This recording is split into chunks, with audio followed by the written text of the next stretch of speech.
Most families argue about politics at Thanksgiving.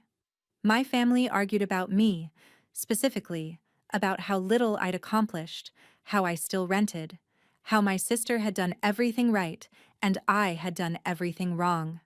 My dad said it loud enough for everyone to hear. 14 people at that table, and not one of them spoke up. That's fine. I didn't need them to, because the thing about being underestimated your whole life is this: nobody checks what's in your hands until it's too late. Welcome back to Calm Drama Story. Pour yourself something warm, settle in, and remember, every person in this story had a chance to behave. They just chose wrong. Drop a comment and be sure to subscribe. You're going to want to stay for this one. The morning of Thanksgiving, I stood in my kitchen and did what I always do before seeing my family. I closed my laptop. The spreadsheet on the screen showed November's rental income across 4 buildings. 24 units. All paid. I didn't need to look at the numbers anymore, but I checked them every night the way some people check their locks. Old habit. Comforting. I wrapped the sweet potato casserole in foil. My grandmother's recipe. Brown butter and pecans. A pinch of cayenne that nobody ever guessed. The kitchen smelled like cinnamon and caramel, and the late November sun came through the window at that low angle that turns everything the color of honey.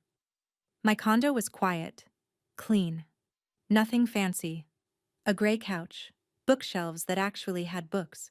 A kitchen table where I ate dinner every night. If you walked in, you'd think a school teacher lived here. Maybe an accountant. You wouldn't think the woman who owned this unit also owned the building across town, the one with the blue awning and the cracked mailbox in the lobby.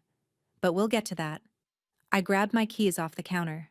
Honda CR-V, 8 years old, still ran fine. I tucked the casserole under one arm, checked my reflection in the hall mirror, simple sweater, jeans, hair pulled back, and locked the door behind me. Every Thanksgiving, I told myself the same thing. This year would be different. This year my father would ask how I was doing and actually wait for the answer. This year my mother would say my name without following it with my sister's. Every year, I was wrong. I grabbed my keys, my casserole, and what was left of my patience. It wouldn't be enough. And if you've ever been the one nobody asks about at the dinner table, you already know what I'm about to say. In the Everett family, there were 2 kinds of daughters, the one my father talked about, and the one he talked over. Paige was 3 years younger, but she was always introduced first, at church picnics, at my uncle's barbecue, at every family gathering since I could remember. This is Paige, she's pre-med. Then a pause. And this is Enid. No qualifier, no verb. Just my name hanging in the air like a coat nobody wanted to claim. My father, Harold, had a system. He'd ask Paige, "What have you accomplished this month?" Voice warm, proud, leaning forward in his chair. Then he'd turn to me. "Have you found a job yet?" Even when I had a job. Even when I'd had the same job for 3 years. My mother, Judith, never corrected him. She just nodded. Judith Everett could nod through an earthquake. She nodded when Harold hung Paige's graduation photo in the living room, the big frame, center wall, brass hook. She nodded when he put mine in the desk drawer. "We'll find a spot for it," she said. That was 11 years ago. The drawer still hasn't opened. I remember the smell of Harold's Old Spice cologne soaking into the sofa cushions, the tick of the grandfather clock on the mantel, the way our living room always felt 5 degrees too warm because Harold kept the thermostat at 74 and nobody was allowed to touch it. I wasn't always quiet. There was a time I tried to speak up. That's when I learned the rule. Let me tell you something about families that play favorites. The favorite never knows they're being used as a weapon. And the target never forgets. I bought my first building at 25. It had 2 units, 1 leaking roof, and 0 approval from my father. It was a duplex on Maple Court, tired siding, a front porch that sagged in the middle, and a yard full of dandelions that the neighbors pretended not to see. I used an FHA loan, put down everything I'd saved since college, and moved into the left unit. The right unit I rented to a retired postal worker named Dolores, who paid on time every month and left cookies on my doorstep at Christmas. I told Harold at Sunday dinner. I was proud. 25. first property, signed the papers myself. He put his fork down. A duplex? He said it the way you'd say, a rash. That's not a real house, Enid. That's a starter for people who can't afford a real house. I didn't argue. I went home that night, changed into work clothes, and spent 3 hours fixing the bathroom faucet in Dolores's unit. The wrench kept slipping, my knuckles bled twice, and the smell of fresh pipe sealant burned my nostrils. But when the water ran clean and the drip stopped, I sat on the bathroom floor and listened to silence. Silence I owned. The first rent check Dolores handed me was $1,200. I didn't frame it, but I kept the stub in a cigar box on my dresser.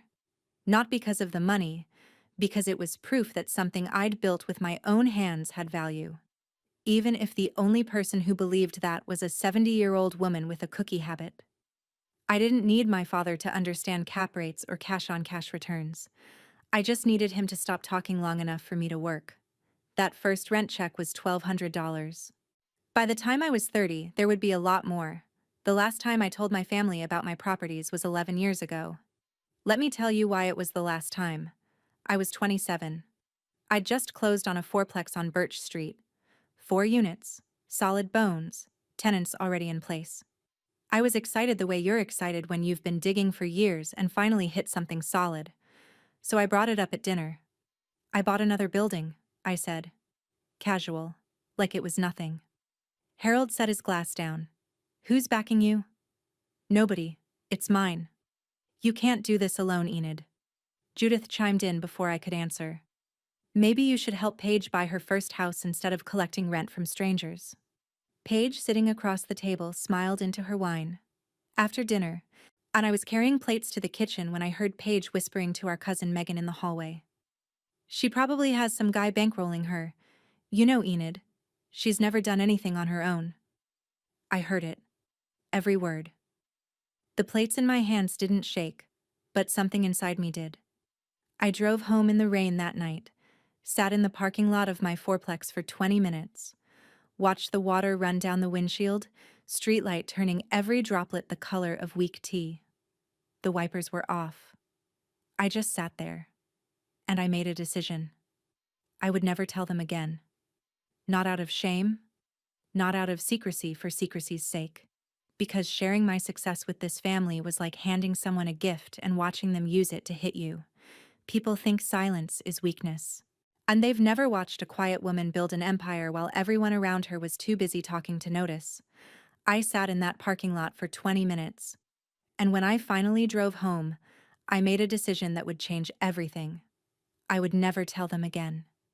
Birchwood Property Group. That's the name on the lease. Not Enid Everett. Not Dad's Disappointment LLC.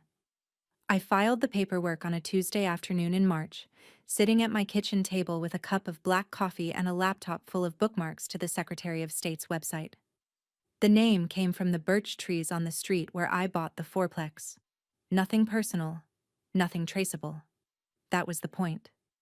I hired Sterling Management to handle the day-to-day, tenant calls, maintenance requests, rent collection.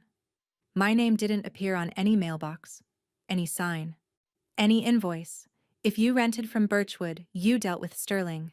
If you dealt with Sterling, you never heard the name Everett. Over the next 8 years, I bought 2 more buildings, a 6-unit on Orchard Lane, an 8-unit on Franklin. Every purchase funded by the last one, rent profits rolled into down payments, repairs paid from reserves, no family money, no favors, no co-signers. Just math and patience. By 35, I had 24 tenants. I managed everything from an app on my phone, a dashboard that tracked rent payments, maintenance tickets, lease renewals. Every night at 10, the phone glowed blue in my dark bedroom with a quiet ping. Daily summary, units collected, outstanding balances. My life on the outside looked the same. Honda CR-V, clothes from Target, sweet potato casserole at Thanksgiving. And I didn't wear the money because the money wasn't the point. The point was the buildings. The point was knowing that every month, 24 families came home to something I'd built. By 35, I had 24 tenants. One of them, starting 3 years ago, was my father. He just didn't know it yet. But that part of the story, how Harold Everett ended up renting from his own daughter, that deserves its own chapter. 3 years ago, my father did something he swore he'd never do. He rented. Harold had been a construction site manager for 29 years. He wore steel-toed boots to dinner sometimes, talked about load-bearing walls the way other men talked about football. He owned his house for 30 years, a colonial on Ridgemont with a flagpole in the front yard, and a mortgage he almost never mentioned. Then the company restructured. Harold was 61. They called it early retirement. He called it that too, to everyone who asked. But I saw the severance paperwork on Judith's counter one Sunday, the edges torn where he'd ripped open the envelope too fast. The number on it was not a number that said, "We value your service." It was a number that said, "Please leave quietly." They couldn't keep the house. The mortgage was still alive, and Harold's pride wouldn't let him admit the math didn't work anymore. They sold. Judith found a listing for a 2-bedroom apartment in a well-maintained building on Cedar Street. Clean lobby, decent parking, managed by Sterling Property Services. Sterling worked for me. The notification popped up on my phone at 9:47 on a Wednesday morning. New application, Harold and Judith Everett. Unit 4B. I stared at it for 5 minutes. Then I set the phone down and let the system do what systems do. Application reviewed, credit checked, lease signed, no intervention, no discount. Market rate, $18.50 a month. Every month after that, Harold signed a check to Sterling Property Services. Sterling deposited it into Birchwood's operating account. Birchwood was mine. In my experience, the people who shame others for renting are always the ones most terrified of becoming renters themselves.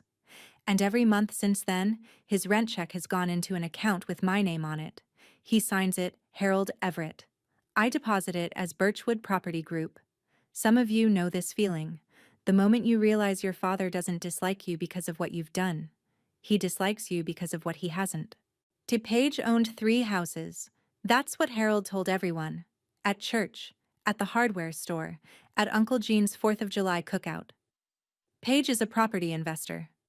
He said it with the same voice he used to say, Paige is pre-med, 20 years earlier. Different vocabulary. Same glow. What he never mentioned was the down payment, $120,000.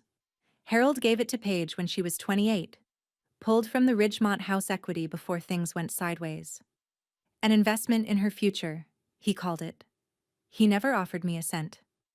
When I asked, once, only once, he said, "You chose a different path, Enid."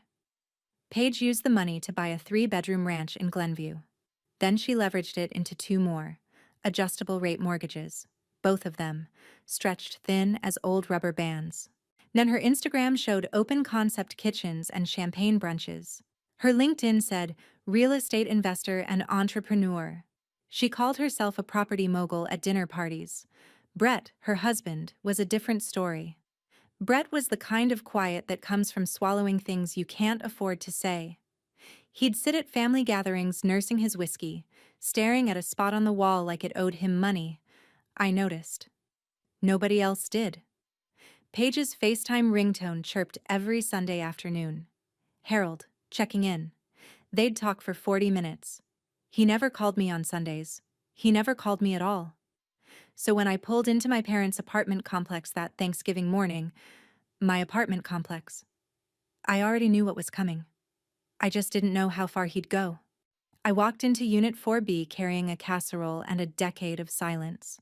The apartment smelled like roasting turkey and the cheap lavender air freshener Judith bought in bulk from the dollar store. 14 people were already there, Harold at the head of the table, Judith shuttling between the kitchen and the dining room with a serving spoon in each hand. Paige and Brett on the left side, Brett already on his second whiskey. Aunt Ruth and Uncle Gene by the window. 3 cousins, Derek with his wife, Megan on her phone, Tyler with a girlfriend I hadn't met. Harold looked up when I walked in. "Nice of you to show up. Paige has been here since morning helping your mother." I set the casserole on the counter. "Traffic," I said, even though there wasn't any. We sat. The table was too long for the apartment. Harold had kept the old dining table from Ridgemont, crammed it into a room that couldn't hold it, chairs wedged tight. I took the seat at the far end, the one next to the kitchen door, the spot that had been mine since I was old enough to sit in a real chair. Grace was short. The carving was loud. Harold sawed through the turkey like he was settling a score. Plates passed. Forks scraped. Harold turned to Paige first. "Tell everyone about the new property." Paige launched in. Permits, square footage, neighborhood upside. Harold nodded along, beaming. Then he turned to me. The fluorescent kitchen light buzzed above us, and I could hear the knife and fork clinking on every plate in the sudden quiet. "Still renting?" He said it the way you'd ask someone if they were still sick. And every head at that table turned to look at me. If you've made it this far, you already know this isn't just my story. It's yours too. If this hits close to home, tap that subscribe button. It costs nothing, and it means everything. Now, let me tell you what my father said next, because it gets worse. My father has never met a dinner he couldn't ruin or a compliment he couldn't redirect to Paige. Still renting was just the opening act. Harold set his knife down. He looked at me the way a foreman looks at a crooked wall. Then he leaned back, and his voice got louder. The voice he used when he wanted the whole room to hear, not just me. "Your sister owns 3 homes, Enid. 3. She's 35 and she's built something. You're 38 and you've got... what? A 1-bedroom somewhere?" "2-bedroom," I said. He waved it off. "You're the embarrassment of this family." The word landed on the table like a slap. Cousin Derek looked at his wife. Megan stared at her plate. Brett took a long pull of whiskey. 2 gulps, no pause. Judith stood up and started clearing dishes that didn't need clearing. Her hands moved fast, stacking plates, folding napkins, displacement labor. She'd been doing it my whole life. Harold wasn't finished. No husband, no house, no investments. He ticked them off on his fingers like a man counting change. 38 years old and nothing to show for it. Aunt Ruth's hand tightened around her wineglass. Uncle Gene coughed, quiet and deliberate, but nobody spoke. I cut a piece of turkey, chewed it slowly. The meat was dry. Judith always overcooked the breast, and the gravy had gone lukewarm. And I could feel Harold watching me, waiting for a reaction. I gave him nothing. The table was quiet enough to hear the plates rattle when Harold's palm came down flat on the wood. Water trembled in every glass. The ice in Brett's whiskey shifted and clinked. And then he said the one thing I'd been waiting 38 years to hear him say out loud. Not because I wanted it, but because I needed everyone else to hear it too. What my father said next, he said with the confidence of a man who believes he still holds all the cards. "I've been thinking about this for a while." Harold straightened in his chair, chest forward, chin up, the posture of a man giving a speech at a podium that doesn't exist. "I'm putting together the paperwork to leave everything to Paige. She's earned it." He turned to me. "And I think it's time you signed something acknowledging that." The room went cold. Not the temperature. The air itself seemed to pull back from the table. I want to pause here because you need to understand what everything meant. Harold Everett had sold his house. He was renting an apartment on a retiree's Social Security check, and whatever savings hadn't been drained by 30 years of keeping up appearances. His legacy was worth less than 3 months of my rental income. But he stood there at the head of a table he couldn't afford, in an apartment he didn't own, announcing an inheritance that barely existed, and he expected me to sign it away. Paige shifted in her seat. "Dad, that's not necessary." She said it softly, like a woman who wanted credit for objecting without actually objecting. Aunt Ruth leaned forward. "Harold, this isn't the time. Ruth, stay out of it." He didn't even look at her. The ice in Tyler's girlfriend's glass cracked, a clean, sharp sound. Nobody else moved. In my experience, the men who talk loudest about their legacy are the ones with the least to leave behind. He wanted me to sign away my inheritance at the Thanksgiving dinner table. The inheritance, I should mention, was worth less than 3 months of my rental income. I looked around the table.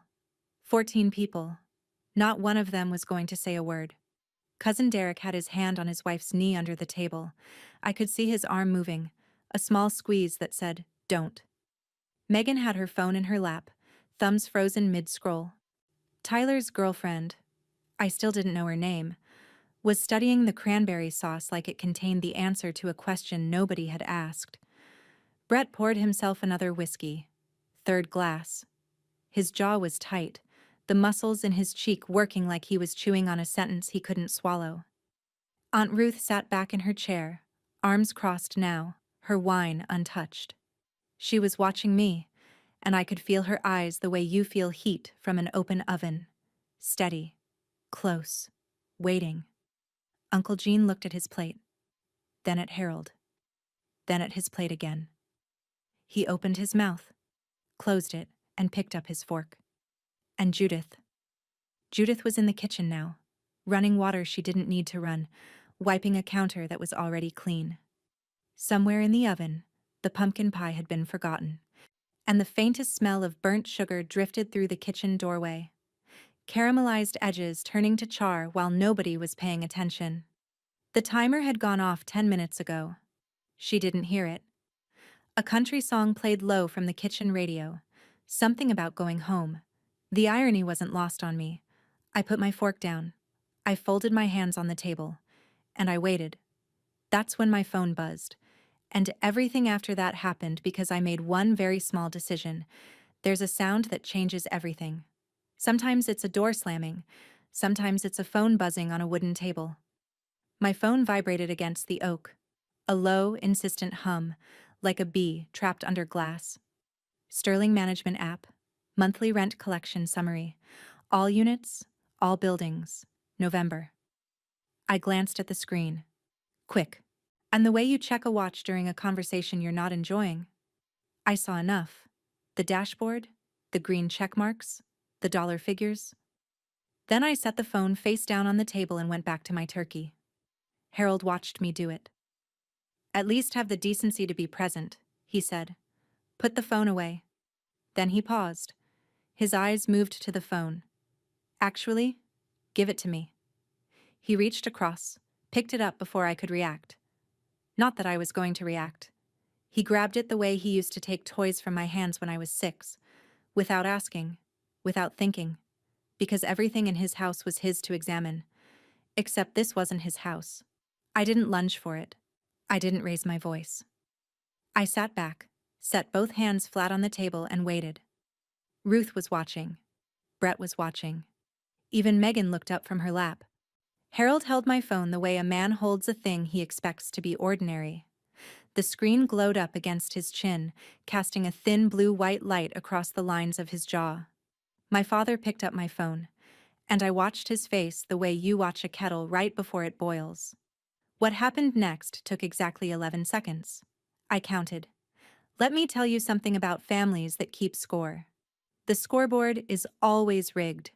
5 years before that Thanksgiving, I gave my mother one last chance to see me. I took Judith to lunch at a cafe downtown, the one with the checkered tablecloths and the espresso machine that hissed like a radiator. I ordered a latte. She ordered tea.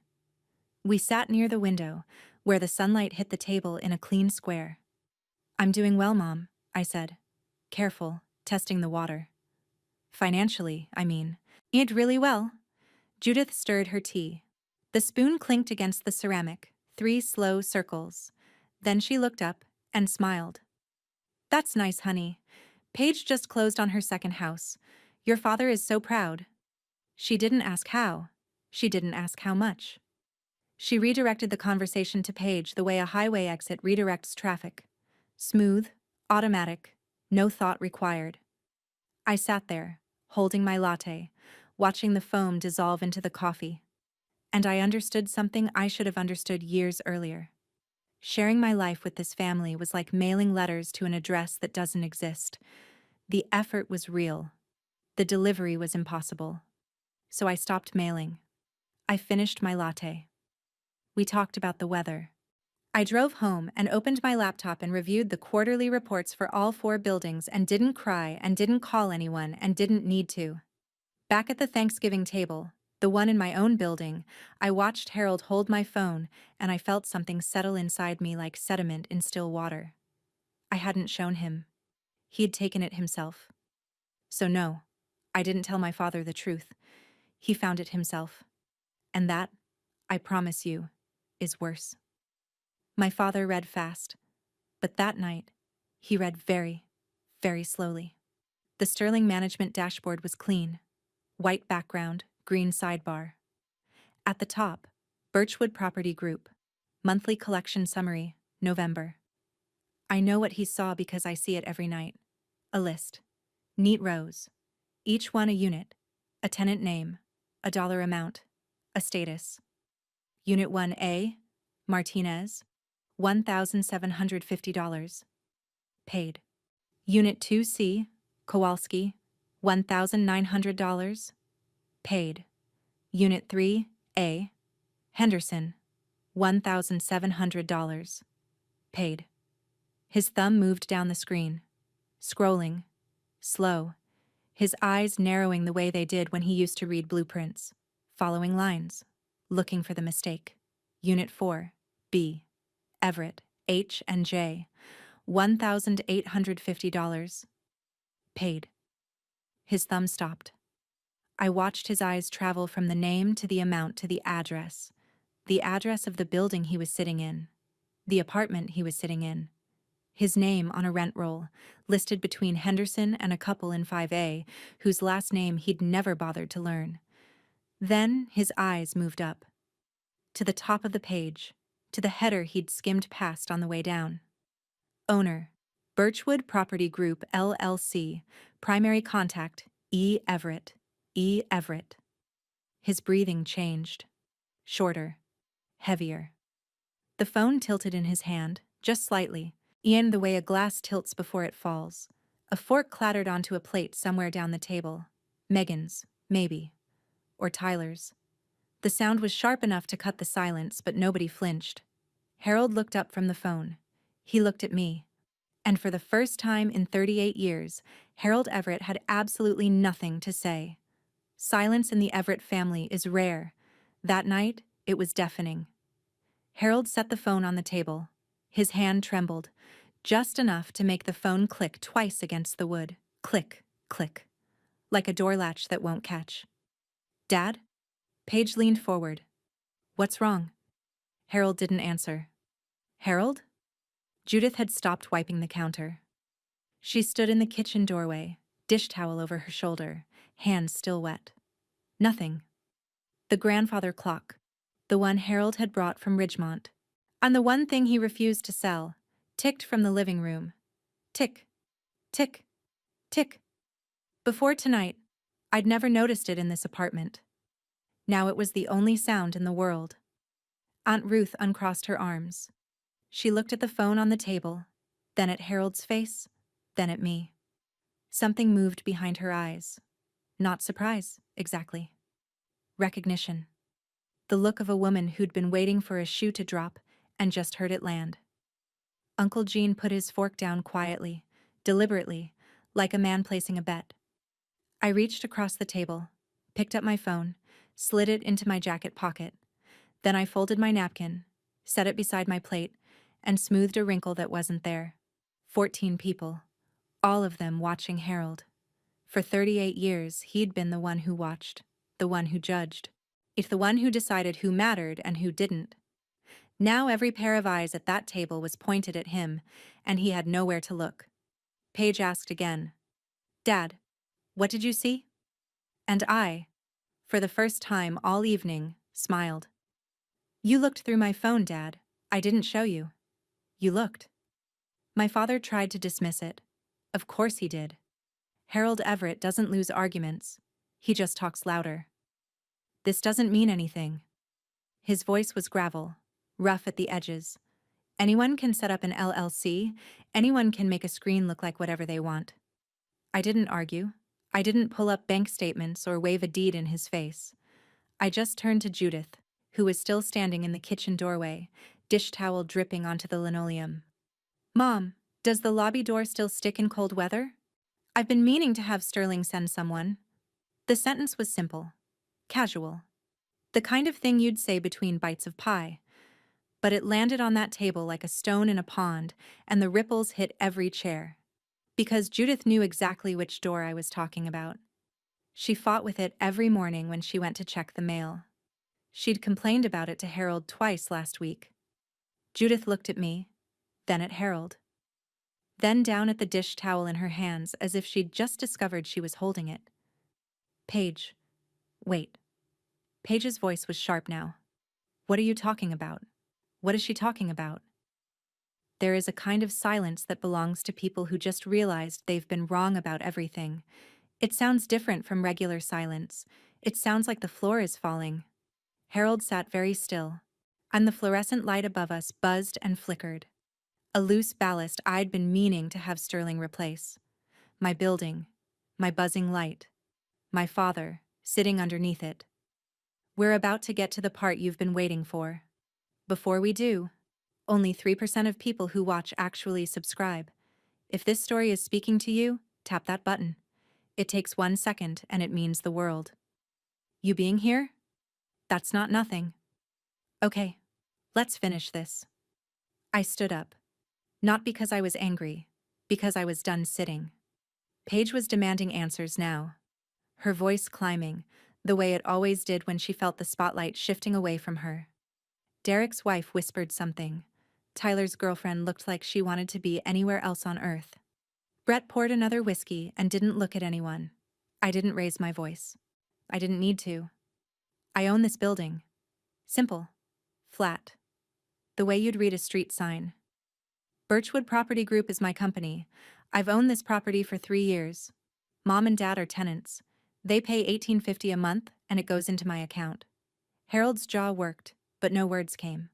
I also own 3 other buildings, 24 units total. I've been doing this for 13 years, since I was 25. You're lying, Harold said. Check your lease, Dad. The management company is Sterling. They work for me. The table was so quiet I could hear the heating vent clicking on, warm air pushing through the baseboard, the faint metallic smell of old dust burning off the coils. My building's heating system, the one I'd had serviced in October. Harold's face moved through something I'd never seen before. Not anger. He had 100 faces for anger. This was different. This was the face of a man watching a wall he'd built for 38 years come apart brick by brick, and realizing he'd been standing on the wrong side of it. I didn't build my life so my father could approve of it. I built it so I'd never need him to. Paige did what Paige always does when she feels the spotlight shifting. She made herself the victim. This is insane. She stood up, palms flat on the table, leaning forward like a prosecutor. You've been spying on them? You bought their building to control them? I folded my arms. I bought the building 2 years before they moved in, Paige. I didn't choose them as tenants. They applied through the management company. Yeah, they were approved the same way everyone else is. So you've been lying to all of us this entire time? Lying? I let the word sit for a second. I stopped telling you because the last time I tried, you told cousin Megan I had a sugar daddy. Megan, sitting at the far end of the table, choked on her water. The glass came down hard. She looked at Paige, then at me, then at the ceiling. Paige's face went the color of the cranberry sauce, deep, uneven red. I was joking. Were you? Aunt Ruth, who had been quiet for 20 minutes, did something I'll remember for the rest of my life. She picked up her wine glass, took a slow sip, and set it down. That was it. No words. But the look on her face, chin slightly lifted, the smallest curve at the corner of her mouth, said more than a speech. Paige turned to Harold. Dad, I say something. Tell her she can't just... But Harold was staring at the table, at the wood grain, at the table he'd kept from the house he'd sold, sitting in the apartment he rented from the daughter he'd just called an embarrassment. And then Brett, her husband, the man who hadn't said a word all evening, did something unexpected. I didn't expect Brett to be the one to light the match. But then again, quiet men married to loud women tend to carry a lot of matches. Brett had been sitting in his chair like a man waiting for a bus he's already missed. 4 whiskeys deep, jaw clenched. eyes fixed on a spot on the tablecloth that had soaked up a splash of gravy 20 minutes ago. He spoke quietly, almost gentle, but every word landed.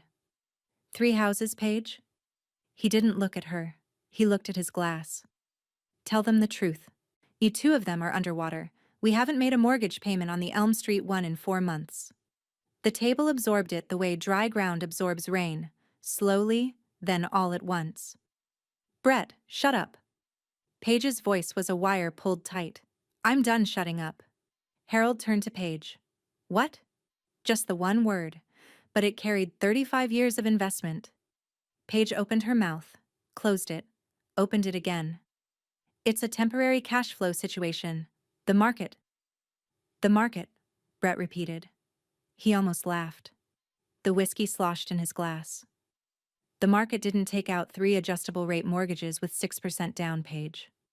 The irony settled over the table like a fog. Harold had spent the entire evening humiliating the daughter who owned 24 units free and clear, while celebrating the daughter who was drowning in debt she couldn't service. Aunt Ruth raised her wine glass. She didn't toast. She just sipped. Her eyes were bright, and I swore I saw the faintest shine at the edges. 2 secrets came out at that table. Mine was a fortune. Paige's was a ruin. And my father was the man who backed the wrong horse for 35 years. Harold Everett sat down. And the man who had spoken for 38 years of my life finally had nothing to say. He sat the way a building settles. Slow, heavy, the weight redistributing until the frame finds a new shape. His hands went to the table, palms down, fingers spread, like he was checking to make sure the surface was still solid.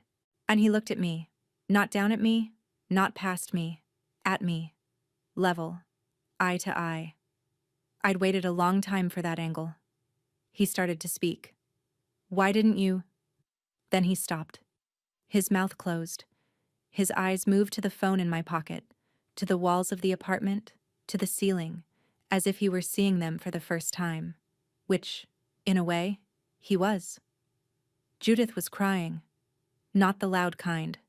No sobbing, no sound. Just tears running down her face, dripping off her chin onto the dish towel still clutched in her hands. She wasn't crying because Harold had humiliated me. She was crying because she'd just realized something she couldn't take back. She'd spent 35 years nodding at the wrong daughter. The water in the kitchen was still running. Nobody moved to turn it off, and it hissed against the stainless steel sink like static on a dead channel. Uncle Gene finally spoke. Quiet. The voice of a man who'd been holding the same sentence for an hour. That's enough, Harold. Harold didn't argue. He didn't snap back.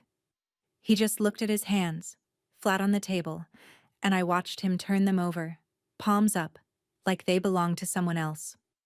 Let me tell you how to recognize a man whose world just collapsed. He doesn't scream. He doesn't cry. He sits down, and he looks at his hands like they belong to someone else. I put on my coat. Not because I was running. Because I was finished. I picked up the empty casserole dish, the one Judith had scraped clean before the dinner went sideways. Grandma's recipe. Brown butter and pecans.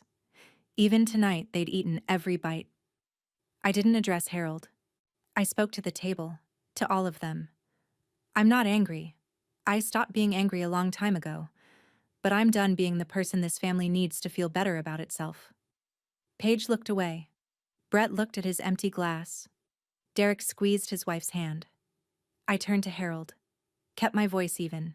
The same tone I used on calls with contractors and county inspectors. Your lease runs through April. Nothing changes. Same rent, same terms. Sterling handles everything the way they always have. I paused. But this is the last Thanksgiving I come to as someone you get to look down on. Then I turned to Judith.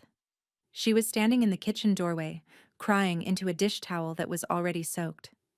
Mom, you're welcome to call me anytime, but the next time Dad says something like what he said tonight, and I need you to decide whether nodding is worth losing me. I kissed Aunt Ruth on the cheek. She squeezed my wrist, firm, warm, the grip of a woman who wanted to say 10 things and settled for one. Proud of you, she whispered. 2 words. Enough. I walked out of Unit 4B, down the hallway of my own building. My heels clicked on the tile, sharp, even, deliberate, past the mailboxes, past the lobby door that stuck in the cold, out into the November night, where the air tasted like frozen leaves and chimney smoke. The quietest person at the table isn't always the weakest. Sometimes she's just the one who owns the building. I felt something I hadn't felt in years. Light. I drove home through a town that was, for once, quieter than my family. The streets were empty, every house glowing from the inside, warm squares of yellow light behind closed curtains, Thanksgiving tables still full, families still talking, dishes still warm. Mine was over. I called Marcus from the car, hands free, voice steady, mostly. It happened, I said. It finally happened. How do you feel? I thought about it. Really thought. The stoplight ahead turned red, and I watched it bleed across the wet pavement. November cold had settled into everything, the steering wheel, the rearview mirror, the air in my lungs. Like I just put down something very heavy. Marcus didn't push. That's why I loved him. He left silence the way good architects leave space, on purpose, so the thing next to it can breathe. I crossed the bridge on Linden Avenue. Below, the river was black and still, the streetlights reflecting in long, wobbling lines like candle flames laid on their sides. I rolled the window down an inch. The air smelled like river mud and old ice. Somewhere between the bridge and my street, a memory surfaced, sharp, uninvited. 8 years old, sitting on the living room floor with a box of crayons, drawing a picture for Harold. A house, big roof, red door, 3 windows. I gave it to him after dinner, proud the way only an 8-year-old can be proud. He glanced at it. Houses cost money, kid. I kept that drawing. It's in the top drawer of my desk, folded into quarters, the crayon faded to pastels. 30 years. Marcus asked if I was okay. I told him I was. And for the first time in a long time, I wasn't lying. Paige called me 3 times that night. I know because I watched every single one go to voicemail. I was home by then. Condo quiet. Kitchen clean. Espresso machine still warm from that morning. I sat on the couch with the phone on the coffee table, screen up, and I watched it ring. First call, 9:14 p.m. Voicemail. Enid, we need to talk about what happened tonight. Call me back. Her voice was controlled. The customer service version of Paige. Polished. Professional. The voice she used at open houses. Second call, 9:38 p.m. Voicemail. You humiliated Dad on purpose, at Thanksgiving, in front of everyone. Do you understand what you did? The Polish was cracking. Underneath it, something sharper. Third call, 10:11 p.m. Voicemail. Call me back. This isn't over. 5 words. No polish left. I listened to all 3, one after another, in the dark of my living room. The neighbor's porch light came through my window in a thin stripe across the ceiling. Outside, a dog barked once, then stopped. I set the phone down and went to the kitchen, made a cup of chamomile tea, stood at the counter and drank it in slow sips while the kettle cooled. Paige wasn't calling to apologize. Paige wasn't calling to understand. Paige was calling to manage the narrative, to get her version of the story out before mine could take root. She wanted to frame it as Enid humiliated Dad instead of what it actually was. Dad humiliated himself, and Enid let him. In my experience, the first person to call after a family blow-up isn't the one who cares the most. It's the one who has the most to lose. She wasn't calling to apologize. She was calling to write the story before I could. Too late. Aunt Ruth didn't call to manage the narrative. She called because she'd been waiting 20 years for someone to finally say what she couldn't. Friday afternoon. I was at my desk, reviewing a maintenance request for the Orchard Lane property, leaking dishwasher in 3B, when my phone buzzed. Ruth's name. I picked up before the second ring. Enid. Honey. Her voice was warm the way old quilts are warm. Soft, worn, familiar. A retired schoolteacher's voice, patient as a long afternoon. I just want you to know. I saw. I've always seen. I set my pen down. I know you have, Aunt Ruth. She told me what happened after I left. Harold didn't move for 40 minutes. Just sat at the head of the table, hands on the wood, staring at the turkey carcass like it held the answer to something. Judith cleared the entire table by herself. Every plate, every glass, every serving dish. And she didn't speak. She just cleaned. Paige and Brett got into it in the parking lot. Ruth could hear them through the guest room window. Paige's voice high and brittle, Brett's low and flat. The cousins left early. Tyler's girlfriend kept saying, "Should we go? I think we should go." "Your father didn't sleep last night," Ruth said. Jean and I were in the guest room. I heard him pacing. Back and forth. Back and forth. 2 in the morning. Does he know what he did wrong? Ruth paused.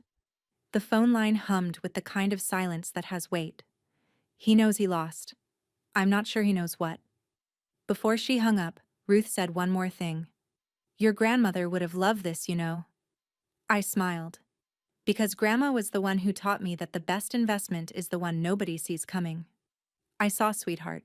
And I've always seen. And I'm sorry I never said it louder. Ladies, if you've ever watched a man realize he's been wrong about you for 20 years, that pause, that silence, that is the most expensive silence in the world. 3 days later, my father called. Not to apologize, to investigate. I was in my kitchen, morning coffee, laptop open. The phone rang and I saw his name, and I let it ring 3 times before I picked up. Not to make a point. To steady myself. Enid. His voice was different, smaller. The bass was still there, but the authority had leaked out of it, like air from a tire with a slow puncture. 5 seconds of silence. I counted them. Did your grandmother leave you money? Of all the questions he could have asked. And he chose the one that assumed I couldn't have done it alone. Again. No, Dad. I earned it. How? So I told him. Short version. Duplex at 25, fourplex at 27, 6-unit at 30, 8-unit at 32. FHA loans, house hacking, reinvested profits, 13 years. I gave him the timeline the way you'd give a stranger directions. Clear, flat, no emotion. He was quiet. For maybe the first time in my life, Harold Everett listened without interrupting. I could hear him breathing through his nose. The way he breathed when he was reading something he didn't want to admit was right. Then, you should have told me. I could have helped. Helped how, Dad? The way you helped Paige? With $120,000 and a pat on the back? The line went silent. Then, click. He hung up. Sharp. Final. Like a pair of scissors closing. He hung up. And I realized, Harold wasn't angry that I was successful. He was angry that I was successful without him. My mother showed up with soup. That's how Judith Everett says I'm sorry, without ever actually saying it. The following week, a Tuesday afternoon, the buzzer rang. I checked the camera, Judith, standing on my porch with a Tupperware container and the expression of a woman who had rehearsed this moment in her car for 20 minutes. I opened the door. I made too much, she said, holding out the container. Turkey soup, the Thanksgiving leftovers reincarnated, carrots, celery, the last of the bird pulled from the bone. Come in, Mom. She stepped inside. I watched her eyes move around the condo, the bookshelves, the granite counter, the west-facing window where the afternoon light pooled on the hardwood floor. And she touched the back of a dining chair, ran her fingers along the wood. It was the first time she'd been here. 6 years I'd lived in this condo. First visit. This is yours? She asked. It's been mine for 6 years, Mom. She sat at my kitchen table. I heated the soup. The steam rose between us, and for a moment my kitchen smelled exactly like her kitchen when I was 12. Turkey bones and bay leaves, and something underneath that I could never name, something that only existed in her cooking and nowhere else. I should have asked, Judith said, looking into her bowl. I should have come here sooner. She didn't apologize. She didn't say, I was wrong, or I should have protected you, she said. I should have asked. And somehow, that was both not enough and more than I'd ever gotten. I poured her coffee. We sat in the afternoon light, drinking from mugs that didn't match, and talked about nothing important. The weather, a recipe, the neighbor's dog. She didn't apologize. She said, I should have asked. And somehow, that was both not enough and more than I'd ever gotten. 2 weeks later, Paige's empire, all 3 stories of it, began to collapse. The family found out through the usual channels. Aunt Ruth heard from Uncle Gene, who heard from a neighbor on Elm Street that a for sale, short sale sign had gone up in the yard of Paige's second property. The bank was involved. The listing price was $30,000 below what she'd paid. Brett had moved into a friend's spare bedroom. He'd filed for separation the Monday after Thanksgiving. Paige called it a break. Brett's lawyer called it something else. Harold said nothing. Not publicly, anyway. The scaffolding he'd built around Paige, 35 years of favoritism, $120,000 of seed money, 1,000 dinner conversations where she was held up as proof that he'd raised at least one winner. All of it was buckling under the weight of 3 adjustable-rate mortgages and a marriage that couldn't survive the truth. One night, scrolling through my phone before bed, I saw it. Paige's Facebook post, time-stamped 11:47 p.m., the blue light of the screen reflected on my face in the dark. God's plan is bigger than our plans. Sometimes life takes us apart so it can put us back together in a way we never expected. Grateful for the journey. I stared at it for 5 seconds. The first snowflakes of December drifted past my window. Small, dry, the kind that don't stick. I closed the laptop, set it on the nightstand, turned off the lamp. In my experience, the people who talk the most about God's plan are the ones least prepared for it. Paige posted that God had a bigger plan. God's plan, as far as I could tell, involved a short sale and a marriage counselor. The letter arrived in December. No return address. But I knew the handwriting. My father writes like a man trying to build something with the wrong hand. Harold was left-handed. His cursive leaned hard to the right, the letters crowded and angular, like they were trying to outrun each other. The paper was plain white, the kind you buy in a ream from the office supply store. The envelope had been sealed, torn open, resealed with tape, and sealed again. He'd written this more than once. I found it in the Birchwood Property Group mailbox, not the one at my condo, the one at the LLC's registered address. He'd tracked it down. I don't know how. Maybe he Googled. Maybe he went to the county recorder's office and pulled the business filings. Either way, he'd done something Harold almost never does, research he didn't want to do. I opened it standing in the lobby. 4 sentences, written in ballpoint pen. Enid. The lobby door still sticks. You should fix it. Dad. That was it? No apology? No, I'm proud of you. No, I was wrong. Just a complaint about a sticky door addressed to the person who owns the building. But here's the thing. And if you've been with me this long, you already see it. He wrote to me as the landlord. He acknowledged it, not in words, in the act of writing. I folded the letter along its original creases, carried it home, opened my desk drawer and placed it inside, right next to the crayon drawing of a house I'd made when I was 8 years old. Red door, 3 windows, big roof. He didn't apologize. He complained about the lobby door. And I put his letter in the same drawer where I kept the house I drew for him when I was 8. One more thing happened before the year ended, and it changed everything. That Christmas, I set a table for 4. Not 14. 4. Aunt Ruth and Uncle Gene arrived at 6 with a bottle of wine that cost more than Gene usually spent on anything. His way of saying this mattered. Ruth wore the red scarf she only wore on holidays and carried a pie she admitted was store-bought. Life's too short to crimp dough, she said, and set it on the counter next to my casserole. We ate in my dining room, the one with the west-facing window and the bookshelves and the good light. I'd put up a small tree in the corner, a Fraser fir that smelled like cold mountain air and pine resin. Ruth hummed Silent Night while she helped plate the food. Gene poured the wine and said grace, short, sincere, the way he always did it. No Ridgemont dining table crammed into a space that couldn't hold it. No fluorescent lights. No Harold at the head. After dinner, while Jean dozed on the couch, Ruth leaned across the table and said, "Your grandmother left you something better than money, you know. She left you her spine." I laughed. Actually laughed. The kind that starts in your stomach and pushes upward until your eyes water. Judith had called that morning. "You're not coming?" "Not this year, Mom.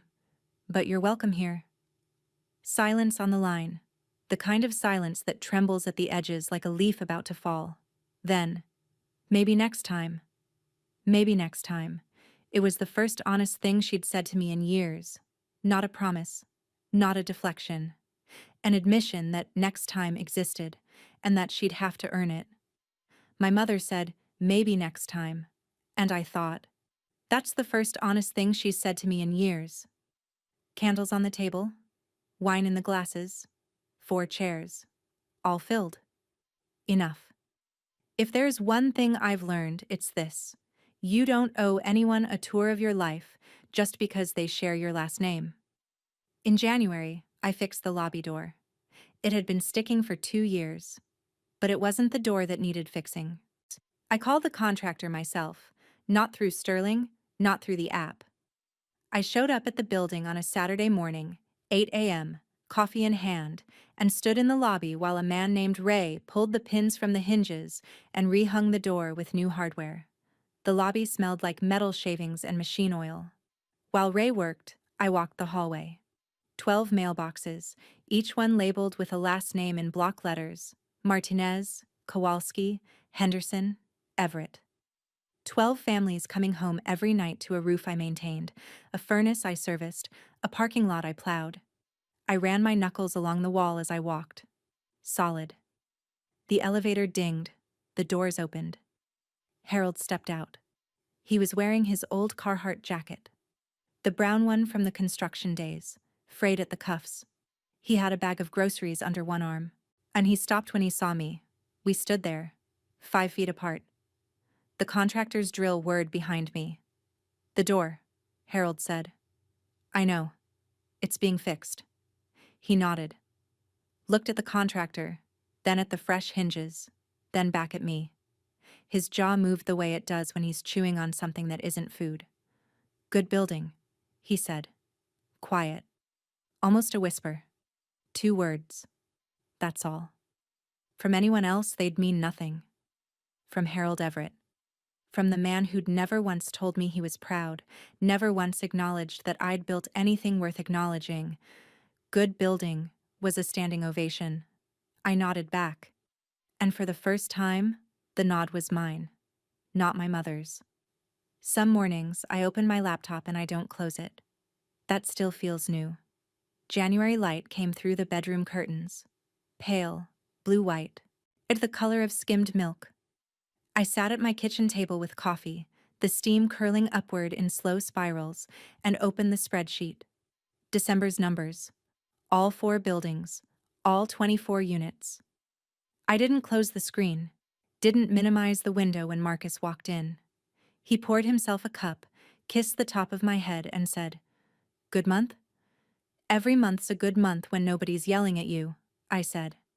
He laughed. I laughed. The sparrows outside the window called 3 times, bright, sharp, insistent, and then went quiet. I thought about the drawing, the crayon house with the red door and the big roof, tucked into a desk drawer next to a handwritten letter about a lobby door. An 8-year-old girl who wanted to build a house. A 38-year-old woman who owned 4 buildings. And the girl drew the house for her father. The woman built them for herself. I don't hate Harold. I did for a while. The hot kind of anger that keeps you up at 3 a.m. rewriting conversations you'll never have. But anger is a tenant that doesn't pay rent, and I evicted it a long time ago. What I feel now is something smaller. Pity, maybe. Soft around the edges. Harold spent 64 years measuring everything with the wrong ruler, and now the ruler is broken and he can't find a new one. That's not my problem to fix, but I can see it for what it is. The girl who drew a house at 8 grew up to own the building. But that's not the ending. The ending is simpler than that. I loved my father the way you love a house with a cracked foundation, carefully, and always knowing when to walk out the door. A week later, and I went back to the building. Routine inspection, roof, boiler, fire extinguishers, the kind of walkthrough I do every quarter, clipboard in hand, Sterling's maintenance guy 2 steps behind me. We started on the top floor and worked our way down. Checked the stairwell lights, tested the smoke detectors, noted a hairline crack in the third-floor hallway wall, cosmetic, not structural. I wrote it down. On the first floor, I walked past Unit 4B. The door was closed. From inside, I could hear the faint sound of a television. Local news, weather forecast, the anchor's voice steady and familiar. The smell of coffee drifted under the door. Judith's coffee. She always made it too strong. I didn't knock. I didn't need to. Downstairs, the lobby door opened with a quiet, smooth swing. No sticking, no grinding, no fighting. Ray had done good work. Cold January air washed in, clean and sharp, tasting of snow that hadn't fallen yet, carrying the mineral smell of frozen concrete. I stepped out. The sunlight hit my face, low and bright, the kind of winter sun that doesn't warm you but makes everything look brand new. My building stood behind me, solid, square, its shadow stretching long across the parking lot. I don't know if my father will ever say he's proud of me, but I know this. I am proud of me. And I built something that doesn't need anyone else's approval to stand. There's nothing louder than a man who just found out he's been paying rent to his own daughter. And there's nothing quieter than a woman who already knew. Thank you for sitting with me today. If this story reminded you of your own, tell me in the comments. I read everyone. Subscribe if you haven't. Share this with someone who needs it. You've got a seat here anytime. Come back next time. I'll have coffee ready. And trust me, the next story, it's even better.